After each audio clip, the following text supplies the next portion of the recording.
Hello मेरे दोस्तों, मैं राहुल और स्वागत है आप लोगों का आपके अपने यूट्यूब चैनल आर के सेंटर पे। दोस्तों, आज के वीडियो में आपको एक इंपॉर्टेंट क्वेश्चन बताया जाने वाला है। ये क्वेश्चन आपका इस प्रकार से रहेगा कि मोहम्मद गौरी के आक्रमण के कारण, प्रकृति एवं परिणामों की वर्णन करें। ठीक है, इस प्रकार से आपका क्वेश्चन दिया हुआ रहेगा। ये क्वेश्चन जो है ना हर एक एग्जाम के लिए इंपॉर्टेंट है, चाहे वो आपका कोई भी एग्जाम हो, सेमेस्टर का एग्जाम हो, बीए का एग्जाम हो, पीजी का एग्जाम हो, हर एक एग्जामिनेशन के लिए क्या एक इंपॉर्टेंट क्वेश्चन है। ठीक है, तो चलिए जानते हैं कि क्या इसका उत्तर होगा कि मोहम्मद गौरी के आक्रमण के क्या कारण थे, क्या उसके परिणाम हुए। जैसे मोहम्मद गौरी ने आक्रमण किया तो क्यों किया, कुछ तो कारण रहा होगा।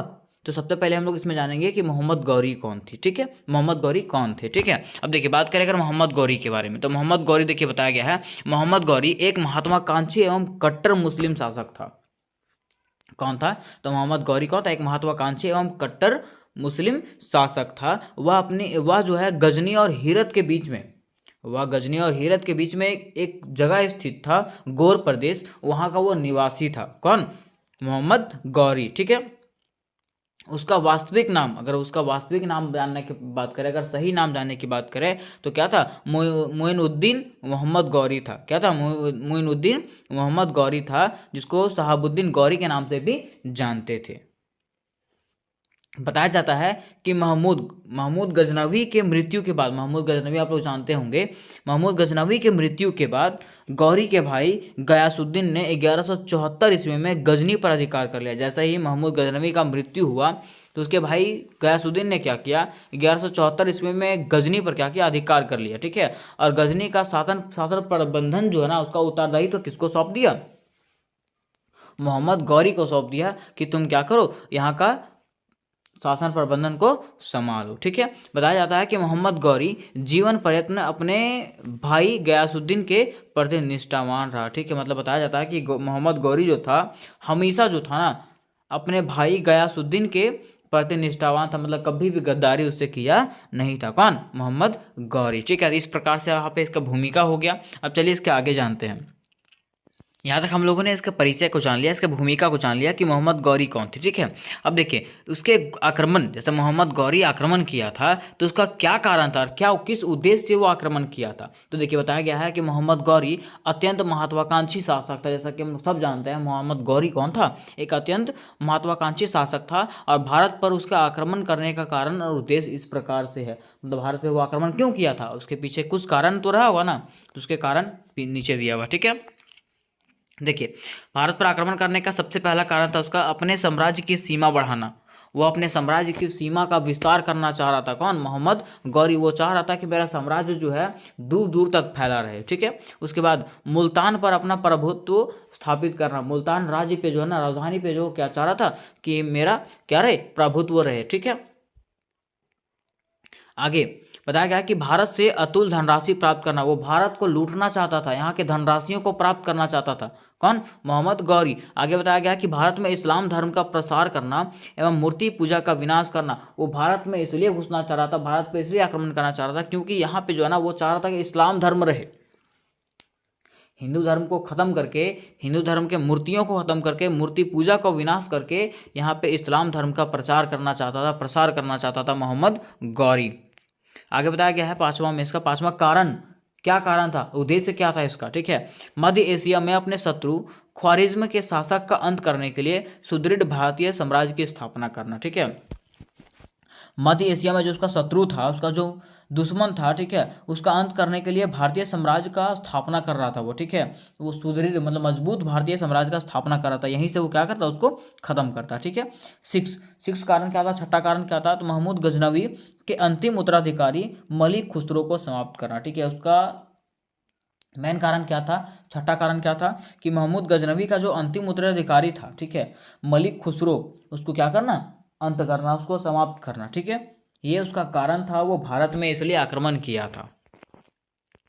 ये तो हम लोग शॉर्टली से जान गए कि कैसे कैसे क्या क्या हुआ था। चलिए अब हम लोग विस्तार से जानते हैं कि मोहम्मद गौरी जो है वो किस प्रकार से भारत पर आक्रमण करता है, कैसे कैसे कहाँ कहाँ से आक्रमण ये करता है। ठीक है, देखिए बताया गया कि मोहम्मद गौरी के भारत पर आक्रमण, मोहम्मद गौरी ने 1175 ईस्वी से 1205 ईस्वी तक भारत पर अनेक आक्रमण किए। मोहम्मद गौरी ने क्या किया, 1175 ईस्वी से लेकर के 1205 ईस्वी तक भारत पर कितने सारे आक्रमण किए वो खुद भी नहीं जानता। ठीक है, जिसमें से पहला आपका है मुल्तान एवं कच्छ पर विजय।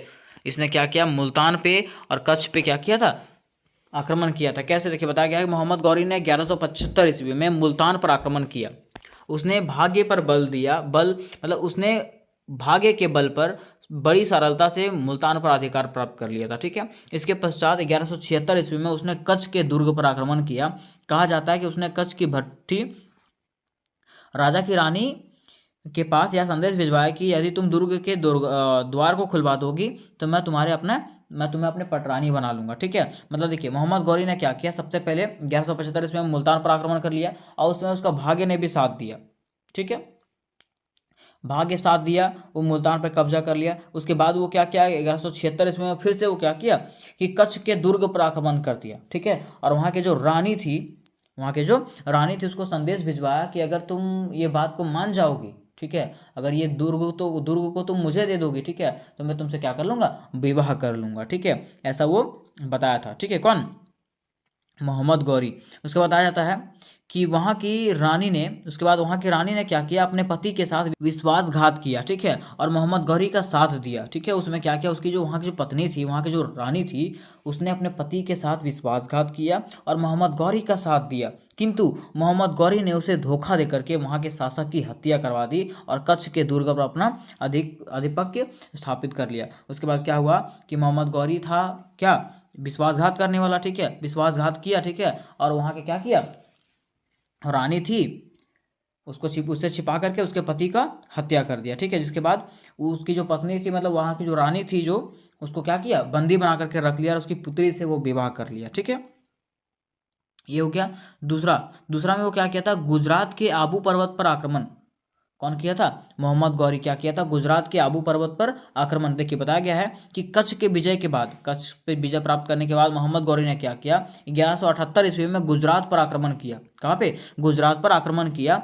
गुजरात के राजा मूलराज ने आबू पर्वत के समीप गौरी को बुरी तरह पराजित किया।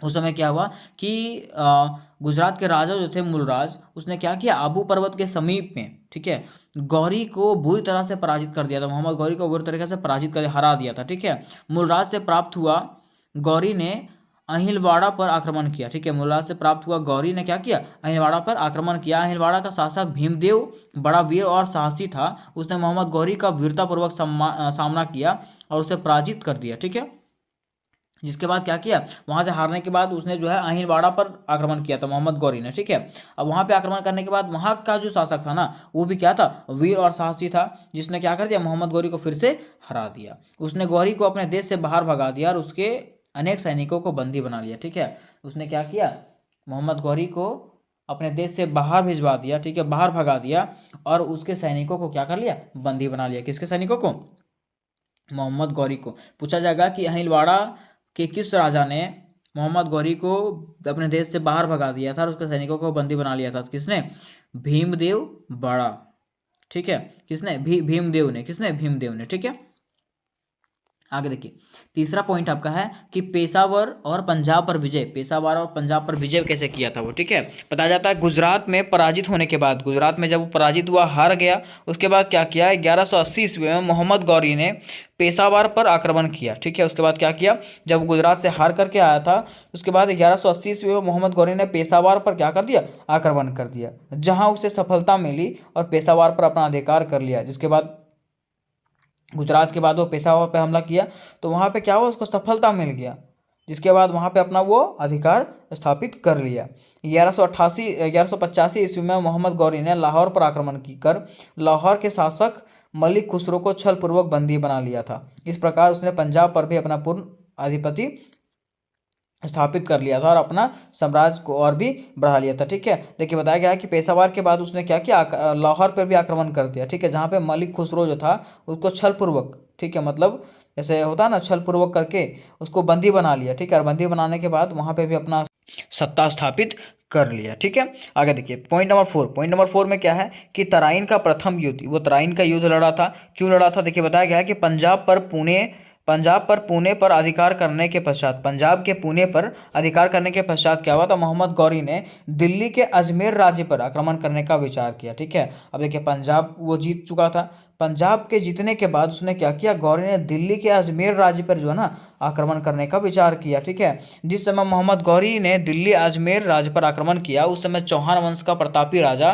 पृथ्वीराज चौहान वहां का शासक था। ठीक है, बताया जाता है कि जिस समय मोहम्मद गौरी ने दिल्ली के अजमेर राज्य पर आक्रमण किया उस समय वहां पे कौन थे, पृथ्वीराज चौहान वहां के शासक थे। ठीक है, और मोहम्मद गौरी का सामना करने के लिए राजपूत शासक का एक संघ बनाया, जिसने क्या किया, पृथ्वीराज चौहान ने क्या किया कि मोहम्मद गौरी का सामना करने के लिए एक संघ बनाया, राजपूत शासकों का एक संघ बनाया।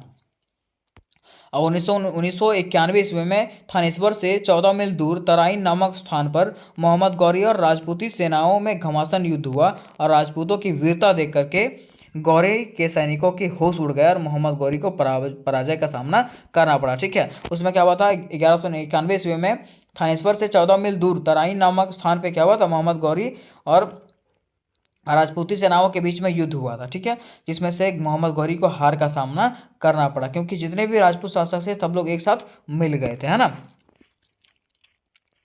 मतलब प्रथम जो तराइन का युद्ध हुआ था उसमें हार का सामना करना पड़ा था मोहम्मद गौरी को। फिर दूसरा में क्या हुआ था, तो दूसरा में बताया गया कि मोहम्मद गौरी दूसरी बार 1992 ईस्वी में 1 लाख से अधिक योद्धाओं के साथ पुनः तराइन के मैदान में पृथ्वीराज चौहान के साथ युद्ध करने के लिए उतरा। ठीक है, अब हुआ क्या कि जब वो एक बार हार गया तो दूसरे बार फिर से वो क्या करता है, मोहम्मद गौरी जो है ना पृथ्वीराज चौहान के साथ युद्ध करने के लिए जाता है। ठीक है, इस बार भी राजपूतों और मोहम्मद गौरी के बीच में भीषण युद्ध हुआ और इस बार भी क्या हुआ था, राजपूत और मोहम्मद गौरी के बीच में क्या हुआ था, भारी युद्ध हुआ था।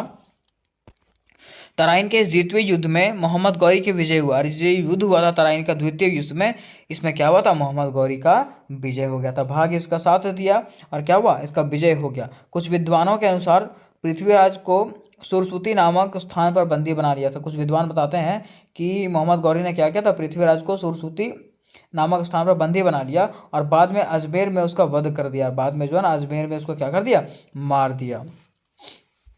इस युद्ध के परिणामों में भारत के भाग्य को बदल दिया था और भारत में एक नवीन विदेशी मुस्लिम साम्राज्य की स्थापना हुआ था। ठीक है, और इस समय जो है ये क्या हुआ था, मतलब वहाँ पे जब पृथ्वीराज चौहान की मृत्यु हो गई तो उसके बाद भारत में जो था ना, भारत का भाग्य ही बदल गया मतलब एकदम गंदा हो गया। ठीक है, और वहाँ पे कौन आ गया, एक मुस्लिम शासक का साम्राज्य का स्थापना हुआ था, कहाँ पे, भारत में। ठीक है, तराइन के द्वितीय विश्व युद्ध 1992 ईस्वी में। ठीक है, आगे देखिए बताया गया अन्य युद्ध, वो अन्य युद्ध भी लड़ता है, दूसरा युद्ध भी लड़ता है। दूसरा युद्ध क्या लड़ता है, बताया था 1993 ईस्वी में मोहम्मद गौरी ने मेरठ के लिए कथा अलीगढ़ पर अपना आधिपत्य स्थापित कर लिया। ठीक है, 1992 ईस्वी में पृथ्वीराज चौहान को मारने के बाद 1993 ईस्वी में क्या किया, मोहम्मद गौरी ने मेरठ के लिए कथा अलीगढ़ पर अपना आधिपत्य स्थापित कर लिया। ठीक है, वहाँ पर भी अपना कब्जा कर लिया।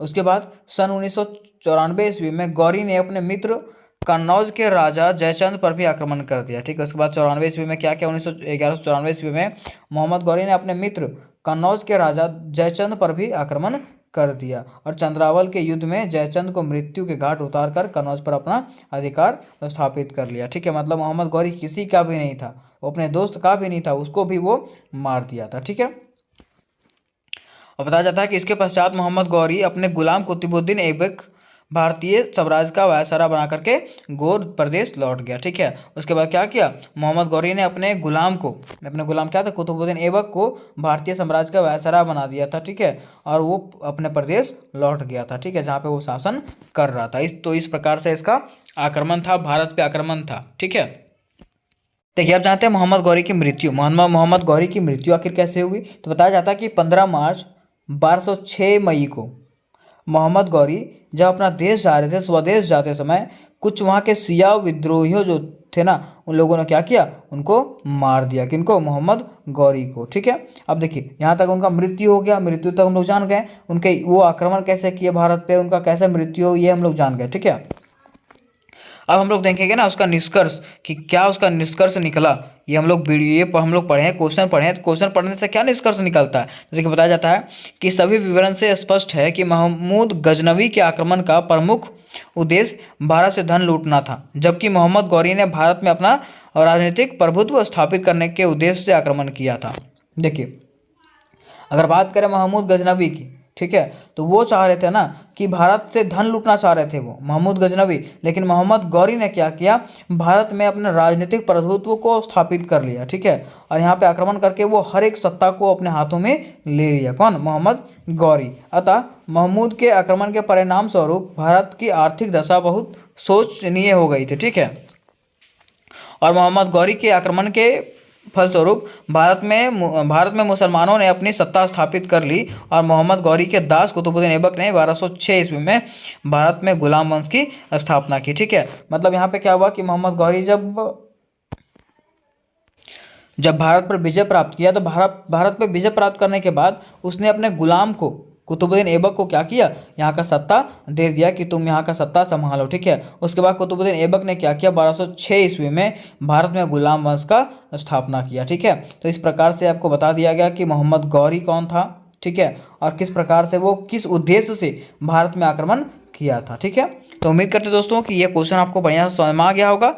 तो मिलते हैं अगले वीडियो में, तब तक के लिए जय हिंद जय भारत।